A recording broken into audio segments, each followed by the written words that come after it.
Shri Gurubhyo Namaha. Last 2 days, we saw two concepts, Lord of all and the source of all. Today, let us understand the connect between the Ishvara and Jivas. Ishvara is a controller of Maya and therefore operates out of strength and power. Jivas are slaves of avidya or ignorance and therefore work through their mind, which is unstable. Essential difference. As a result, jivas get into the zone of delusion. All of us are only deluded jivas of various degrees, from an agnostic atheist to a most prayerful, most sincere, good worker, karma yogi, everybody. That the intensity and the traces of delusion may vary, but all of us are only deluded souls. Now, Vedanta therefore gives an illustration to say, if you get out of the delusion, how do you feel? How can each one of us feel if we get out of delusion? It says it's like realization is like a waking state. Once you wake up, the dreams you just had, either as a king or as a beggar, does it matter to us in any way? Will it have any significance to us? Will it have any bearing on us? Absolutely not. Because dreams are dreams. The moment we wake up, we know that this is a mirage or an illusion. For a realized soul who comes out of this delusion, he will find the journey he had crossed just before that, till then, is nothing but an illusion. And this illusion is out of a delusion. This is the effect of realization. And how do you get out of delusion? Vedanta prescribes the mode as inquiry. Unless you get into the zone of inquiry, there is no hope for one to get light. And what should be the scope of inquiry? Vedanta says you must abandon three aspects clearly. That there is a diversity of the selves. That world is true and Ishvara is a different entity. If you abandon all these three concepts, which is so well ingrained in our minds and in our system, then one is capable of reaching the status of a self-realized soul or an emancipated person. Now, the logicians immediately come back with a question. All right, you need to do only these three things. So let us all get into the zone of unattachedness. We'll all remain unattached. Why should we inquire into Vedanta? Why should we know about Brahman? All you want is be detached. So that should be sufficient enough for us to progress in spiritual life. For which Vedanta answers that is not sufficient. And gives again an illustration. Suppose you wear a garland over your neck and come on to say, I will ensure that the garland over me never fades. Is it possible? It's not possible. Unattachedness or detachment is something very, very similar to that. It is not possible to remain unattached always. And therefore, they recommend that one should get into an inquiry in the nature of contemplation.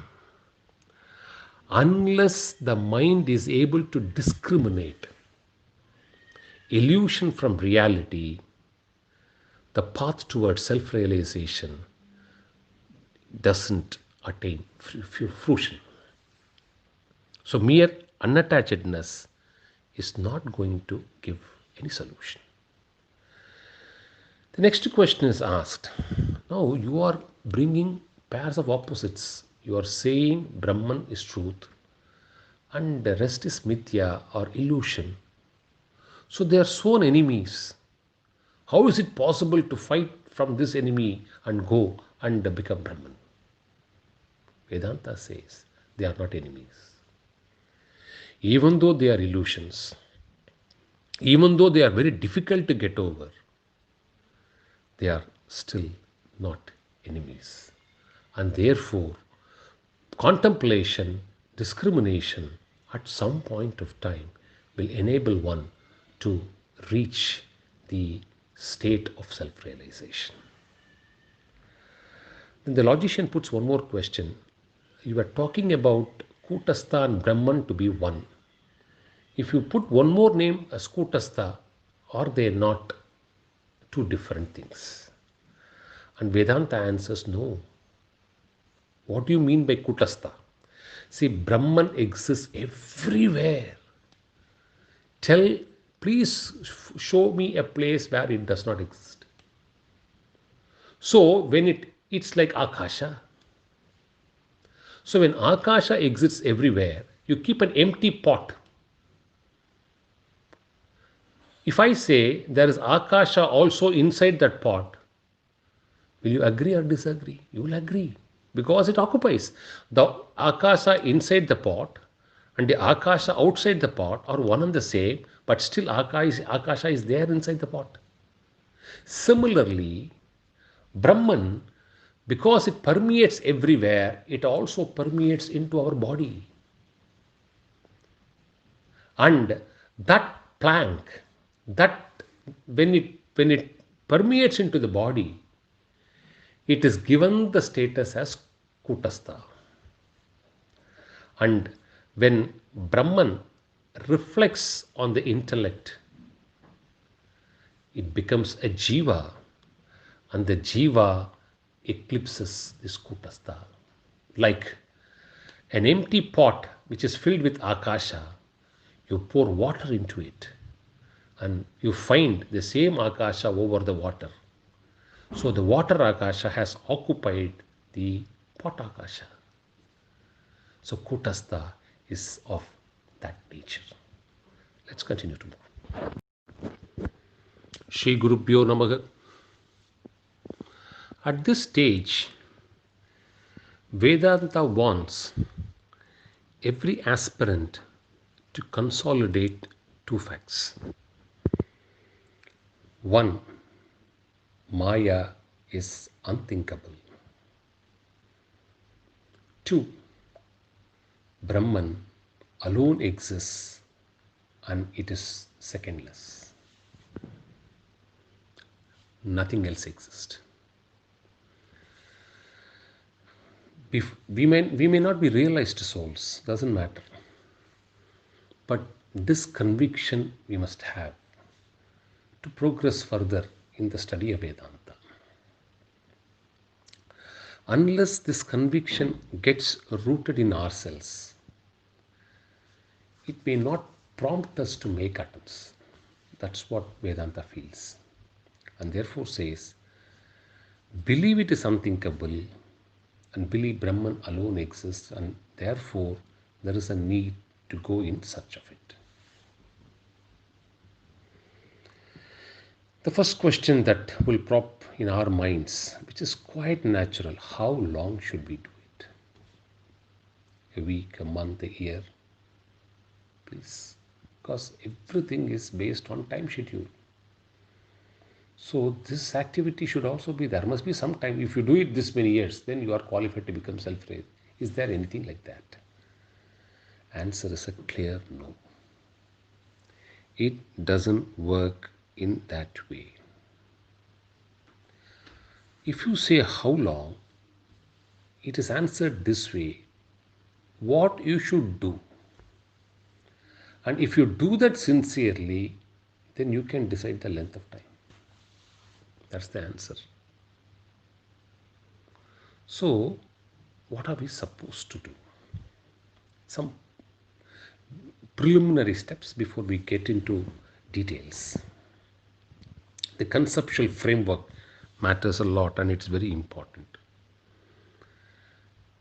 More importantly, all of us are so used to the fact that this material universe is truth.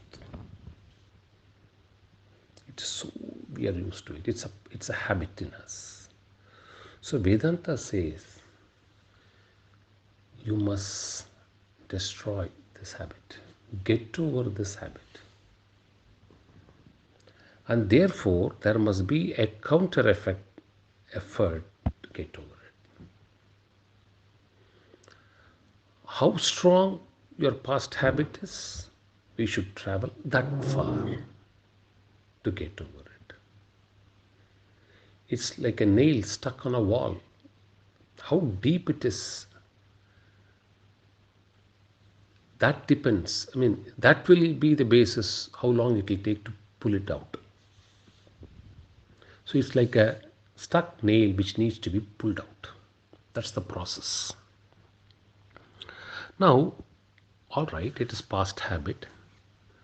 What is this habit? What is the foundation of this habit?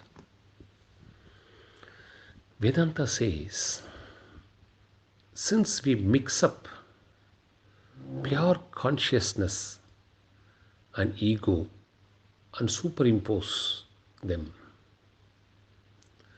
and believe consciousness is the I and start craving for this is for me, this should be me, this will make me happy, I should possess this because of the superimposition of ego and consciousness. This combination forms the foundation for desires. Desire is the root cause. All of us know that as a fact. How do desires get formed? Therefore, this alliance of consciousness with ego forms the basis to enjoy the desires as mine. And Vedanta says, as long as you do that, crores and crores of birth one may take, you are not going to be out of it. If your past habit is several crore births, doesn't matter. As long as you don't realize this is the connect which is producing the result, adverse result in you, and therefore this should be disconnected. See, we can't stop action overnight. We can't stop, we will not do anything from tomorrow. It's not possible. All of us will continue to do our actions because it's all set pattern. It's all predetermined. Our prarabdha will work on us. So Vedanta says, what sort of an inquiry? What sort of a discrimination? You must know to discriminate. It is the ego which is all enjoying it. And the consciousness is a mere witness. This thought should be in us day in and day out in every of the activity which we perform. See, it's not easy to do it, okay, right, from tomorrow we'll do it. It's not possible. Because our habits are so strong, we need to build a counter habits. And the basic for the counter habits, which is discrimination, is we have to target only one aspect.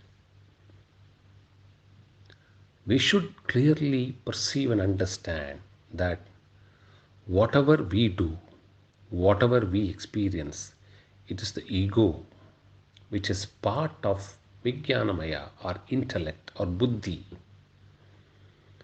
The ahankara or the ego enjoys or suffers, and not the pure consciousness which is without a second. This is the basis. One, we said how together they constitute the platform for desires, for enjoyment or suffering of desires and pleasures and pain. Disconnect the platform and allow the same ego to enjoy or suffer any number, whatever may be the length of time. The job is over because the knot has been cut. So, a consistent contemplation over a period of time, maybe over a period of several births, will give us the firm conviction to know. See, that is the difference between one who academically understands Vedanta and one who is a practitioner. For an academician, for somebody who learns it as a subject, they know this is where we need to disconnect. Yeah, I agree. Together they constitute the platform for experience of desire, and therefore what happens if you put it together, the result, this is the exact result which Vedanta says. If you combine ego and consciousness and superimpose and start enjoying or suffering, the senses will only continue to look outward and it will build more and more pleasures and pains on you and perpetuate this past habit. Whereas if we discriminate and disconnect and start practicing this disconnect mentally and through contemplation, through our actions, through our every daily routine, then the concentration will be on the disconnect. Then the mind and the senses will turn slowly inward. Whatever is prarabdha, we will enjoy, we will suffer, we will be happy, we will be unhappy, we will be angry. All this will happen. But give it to the ego and take and believe consciousness is secondless and it is untouched and it is a mere witness. That will somewhere slowly stop perpetuating more and more desires, more and more happenings. It will only slowly allow you to exhaust your prarabdha. This is the mat on which one should step into. Let's continue. Shri Gurubhyo Namaha. Vidyaranya Maharaj concludes chapter 6 with the following. Says, let's take the case of hunger. All of us feel hungry and therefore feel the requirement to feed us. Besides keeping us healthy, nourished and all. Because we are hungry, we need to eat. This is common to one and all. But whether such a hunger is there for self-realization is a question. So, the eternal truth remains as eternal truth, as knowledge. But people who pursue it reach the destination at some point of time. People who don't pursue it, don't even start, then there is no way that they can reach the destination. So what is the difference? The difference is between one who aspires to do and one who does not want it. And he is happy or he enjoys pleasure and pains as part of life and ready to get along, go on and on and on. This is the basic difference in the pursuit of Vedanta. So, Vidyaranya Maharaj in the concluding portion of chapter 6 says, what would one get? What needs to be done and what would one get? So we have been talking about discrimination, contemplation and all those things. So it all boils down to how do you get over ignorance? You get over ignorance with indifference, ultimately. Not being attached is one limb of it. So you will see everything, you will experience everything, whatever has to happen will happen, but we have to remain indifferent. Now, this indifference as a concept has three components. One is called dispassion, second is called realization, and third is the cessation. What do we mean by dispassion? Perception of faults, desire to give up, and not subjecting oneself to the enjoyment again, together constitutes dispassion. Realization again has three components: Shravana, Manana, Nididhyasana. Hearing, cogitation, and concentration, which results in discriminating between the self and the non-self, between the truth and the falsehood. When it comes to cessation, it deals with control over the senses, mind control, and over a period of time, when controls happen over these two, then the organs of action will slowly stop functioning, performing what it wants to, because mind won't give commands, and therefore leading to cessation of activity. So all the three put together will lead to a state of indifference and a realization. Now, of the three, realization is considered to be the chief because it releases one out of bondage. Then what more do we want? And the other two, dispassion and cessation, are considered to be its aids. Now, what happens if one is not realized, but they have a great sense of dispassion and cessation? Vedanta says, because of intense tapas, they will all be in the heavenly regions. What happens to the converse? Somebody is realized and the other two are aiding it to the extent possible. Then Vedanta says, for a realized soul, there is nothing which can touch or impact or affect him. Yet, the prarabdha, the remaining prarabdha, has to be expended before the mortal coil is thrown away. All right, the question therefore is asked. You're talking of three types: dispassion, realization, and cessation. What is the destination point of all the three? Can you throw some light on it? Vedanta throws light on that also. It says, if somebody is able to show indifference or disregard everything, starting from the tiniest desire up to Brahmaloka, then that would be the end limit of dispassion. When it comes to realization, it culminates when the supreme selfness of the soul is as strong as the present sense that the body is the self. In fact, what do they mean in simple terms?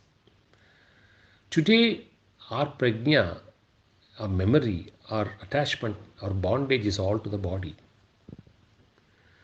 If it turns 180 degrees and the entire attachment is only towards the Brahman, then that is a point of realization.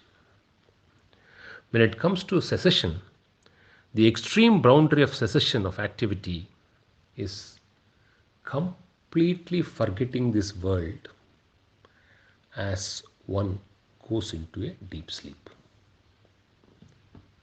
Everything lies dormant in deep sleep. So you will be open, your eyes will be open, your ears can hear, you can talk, you can do everything. But world doesn't figure at all in you. It doesn't impact you. Nor does you go and impact the world. Then you will be in a state of deep sleep even if somebody is awake. That is the destination point of cessation. With this, we come to the conclusion of chapter 6. Let's proceed with chapter 7 from tomorrow.